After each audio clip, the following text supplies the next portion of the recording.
Eu sou Daniel Munduruku, sou pertencente ao povo Munduruku do estado do Pará, onde eu tive toda a minha infância e parte da minha adolescência, e atualmente moro no estado de São Paulo, já há alguns anos, mas precisamente na cidade de Lorena, que é no interior, no Vale do Paraíba, aqui de São Paulo. Tendo nascido e vivido dentro de uma comunidade indígena, na minha infância principalmente, eu pude experimentar um modelo de vida, um jeito de viver que em muito difere, claro, do jeito da cidade, né? A gente, numa aldeia, sempre tem uma liberdade muito grande, porque o território que meu povo vive é um território relativamente grande e a gente sempre tinha a oportunidade de ficar muito à vontade nele, né? Correr, subir na árvore, nadar no rio, né? Brincar, de caçar pequenos animais e tudo mais. Tudo uma vida, digamos, muito simples e muito livre, né? Ao mesmo tempo. Liberdade é a possibilidade de eu ser eu mesmo, né? De poder expressar o que eu sou através do meu corpo, principalmente, mas também através das minhas crenças, das minhas atitudes, das coisas que eu aprendo, né? Disso tudo me torna uma pessoa livre. É claro que liberdade não tem nada a ver com espaço, não tem tudo a ver apenas com espaço físico, né? Tem a ver também com uma compreensão de liberdade interna, né? De modo que alguém vivendo num pequeno espaço também pode ser livre, né? Que é uma atitude interior. Eu sempre fui um jovem, uma criança e um jovem muito curioso, né? E tinha uma vontade muito grande de aprender mais, de conhecer mais. É claro que quando me tornei um adulto, e no meu povo a gente se torna adulto por volta dos 15 anos, eu tinha a possibilidade de ficar lá, permanecer lá, casar, fazer uma família, e tive a oportunidade de dar continuidade à minha formação escolar, e foi isso que eu decidi fazer, né?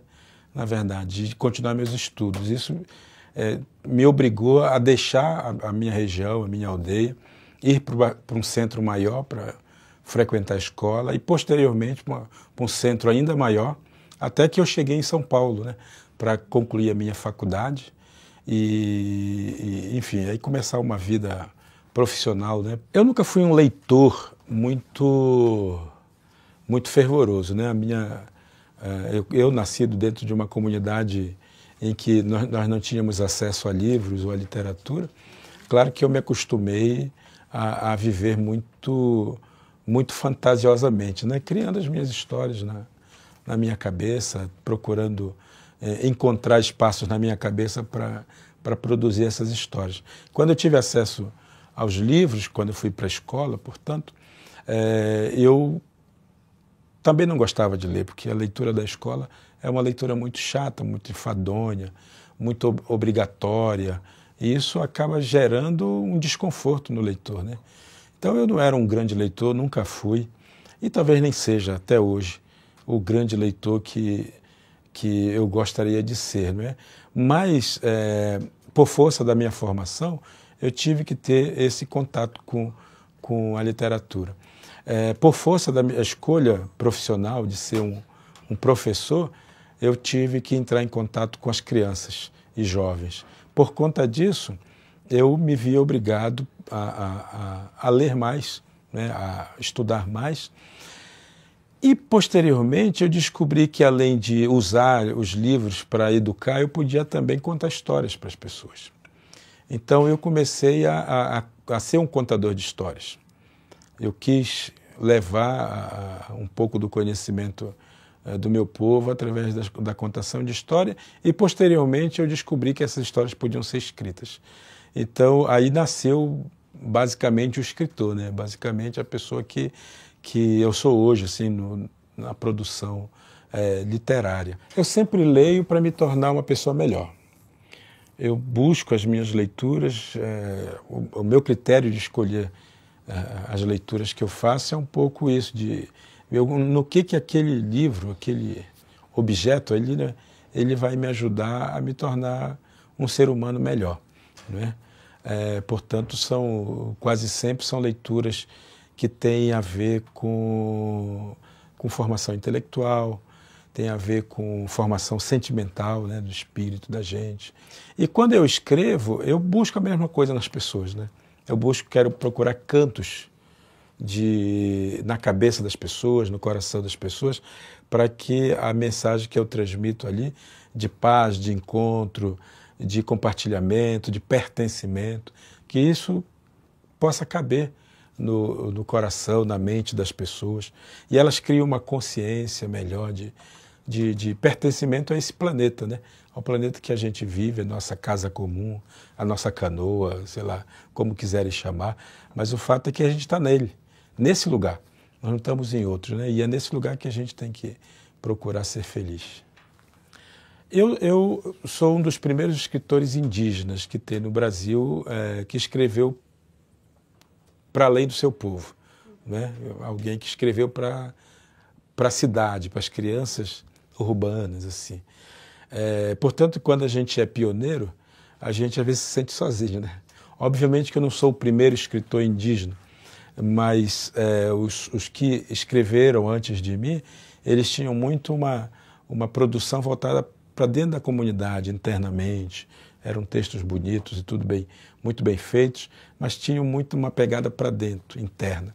Eu, como educador, criado dentro da urbanidade, né, da cidade, eu pensei em fazer algo para as crianças da cidade. Por isso eu fiz esse caminho. Nesse sentido, mais do que pertencer a uma geração, eu fui criador de geração, né? De uma geração de jovens escritores indígenas, que hoje nós somos mais de 30, né, autores, e muitos deles nasceram a partir desse trabalho de formação mesmo, porque a escrita para nós é muito nova, né? Se pensar que nós temos escolas indígenas só há 30 anos, efetivamente, né? E de 30 anos para cá é que começaram a surgir, uns 20 anos para cá, começaram a surgir escritores pensando na sociedade brasileira como um todo. Então claro, eu estou dentro de uma geração porque eu sou de 1964, estou na geração do golpe militar, fui educado dentro dessa realidade, não é? Por muito pouco não me tornei mais um, né, nessa vida de gado, né? Eu consegui dar um salto nisso, graças, claro, aos meus avós, meus pais, mas também graças ao movimento indígena, graças à atuação da Igreja Católica, graças a muitas outras instituições que foram influenciando, foram criando uma consciência crítica dentro de mim e dentro de uma geração. Eu costumo dizer que eu nasci índio por uma bênção do universo, né? Mas quando eu quis atuar na sociedade, eu escolhi ser professor, né? E por entender que o professor é aquele que professa uma crença no ser humano. Eu, na minha atuação humana, minha atuação profissional, eu tenho procurado alertar as pessoas para isso, né? De que eu acredito na possibilidade de a gente ser humano, de fato, de verdade, não apenas no discurso, né? Mas na atitude. E é isso que eu busco. Amém.